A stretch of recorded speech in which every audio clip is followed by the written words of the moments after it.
ಬೆಂಗಳೂರು ನಗರ ಪಾಲಿಕೆ ಇವತ್ತು ಭ್ರಷ್ಟಾಚಾರದ ಕೂಪ ಆಗಿದೆ. ಕೊಟ್ಟ ದುಡ್ಡನ್ನೆಲ್ಲ ಬಿಜೆಪಿಯವರು ತಿಂದುಬಿಟ್ರು. 5 ವರ್ಷಗಳ ಕಾಲ ಅಧಿಕಾರದಲ್ಲಿದ್ದು ಸರ್ಕಾರ ಕೊಟ್ಟಂತ ಹಣ, ಅಲ್ಲಿ ಬಂದಂತ ತೆರಿಗೆ ಹಣ ಎಲ್ಲನೂ ತಿಂದುಬಿಟ್ಟಿದ್ದಾರೆ. ಲೂಟಿ ಹೊಡೆದ್ಬಿಟ್ಟು ಹೋಗಿದ್ದಾರೆ. ಇವತ್ತು ಬೆಂಗಳೂರು ಮೇಲೆ 9,000 ಕೋಟಿ ರೂಪಾಯಿ ಸಾಲದ ಹೊರೆಯನ್ನು ಹೊರಿಸಿದ್ದಾರೆ. 9,000 ಕೋಟಿ. ಇದೆಲ್ಲನೂ ನಾವು ತೀರಿಸ್ಬೇಕೀಗ. ಅವ್ರು ಮಾಡದಂತ ಪಾಪನೆಲ್ಲ ತೊಳಿಬೇಕಾಗಿದೆ. ಈಗ ನಾವು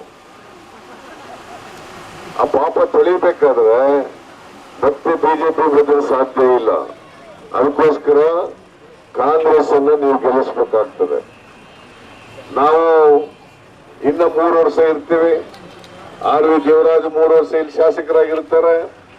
ನಮ್ಮ ಸರ್ಕಾರ ಇರ್ತದೆ. 3 ವರ್ಷದ ನಂತರನೂ ಕೂಡ ನಾವೇ ಗೆದ್ದು ಬರ್ತೀವಿ. ಆರ್.ವಿ. ದೇವರಾಜ್ ನಾವೇ ಗೆದ್ದು. ನಾನು ಕಳೆದ ವರ್ಷ 4,000 ಕೋಟಿ ದುಡ್ಡು ಕೊಟ್ಟು ಎಲ್ಲ ತಿಂದುಬಿಟ್ರು. ಇವತ್ತು ಎಷ್ಟು ಮಟ್ಟ ದಿವಾಳಿ ಆಗಿದೆ ನಗರ ಪಾಲಿಕೆ ಅಂತಂದ್ರೆ, ಸಂಬಳ ಕೊಡಕ್ ದುಡ್ಡಿಲ್ಲ, ಪೆಟ್ರೋಲ್ ಹಾಕ್ಸಕ್ ದುಡ್ಡಿಲ್ಲ, ಟೆಲಿಫೋನ್ ದುಡ್ಡು ಕೊಡಕ್ ದುಡ್ಡಿಲ್ಲ. ಕೊನೆಗೆ ಎಲ್ಲಿವರೆಗೆ ಮಾನ ಮರ್ಯಾದೆನೆಲ್ಲ ತೆಗೆದಾಕಿದ್ರು ಅಂತಂದ್ರೆ, ನಗರ ಪಾಲಿಕೆಯ ಆಸ್ತಿಗಳನ್ನ ಹಣ ಇಟ್ಕೊಂಡ್ರು. ನಗರ ಪಾಲಿಕೆ ಆಸ್ತಿನೆಲ್ಲ ಹಣ ಇಟ್ಬಿಟ್ರು. KR ಮಾರ್ಕೆಟ್ ಹಣ ಇಟ್ರು, ಯುಟಿಲಿಟಿ ಬಿಲ್ಡಿಂಗ್ ಹಣ ಇಟ್ರು, ಜಯನಗರದ ಬಿಲ್ಡಿಂಗ್ ಹಣ ಇಟ್ರು, ಮಲ್ಲೇಶ್ವರಂ ಮಾರ್ಕೆಟ್ ಹಣ ಇಟ್ರು, ರಾಜಾಜಿನಗರದ ಮಾರ್ಕೆಟ್ ಹಣ ಇಟ್ರು. ಹೀಗೆಲ್ಲಾ ಹಣ ಇಟ್ರು. ನನ್ನ ಹತ್ರ ಒಂದು ಬೈಕರು ಹೋಗಿದ್ರು, ಟೌನ್ ಹಾಲ್ ಹಣ ಇಡಬೇಕು, ದುಡ್ಡು ತಗೋಬೇಕು, ಸಾಲ ತಗೋಬೇಕು ಅಂತ. ನಾನು ಹೇಳಿದೆ, ನಾನೇ ಕೊಡ್ತೀನಪ್ಪ ಹಣ ಗಿಡ ಇಡಕ್ ಹೋಗಿ ಮರ್ಯಾದೆನೆಲ್ಲ ತೆಗಿಬೇಡಿ ಅಂತ ಹೇಳಿ ನಾನೇ ನೋಡ್ಕೊಂಡೆ. ಅದು ತೀರ್ಕೊಂಡು ನಿಮ್ಗೆಲ್ಲ ಬೆಂಗಳೂರು ನಗರ ಉದ್ಯಾನಿ ನಗರ, ಗಾರ್ಡನ್ ಸಿಟಿ ಅಂತ ಕರೀತಾ ಇದ್ರು. ಇವ್ರ ಕಾಲದಲ್ಲಿ ಗಾರ್ಡನ್ ಸಿಟಿ ಹೋಗಿ ಗಾರ್ಬೇಜ್ ಸಿಟಿ ಆಗೋಯ್ತು. ಯಾರ ಕಾರಣ ಇದಕ್ಕೆ?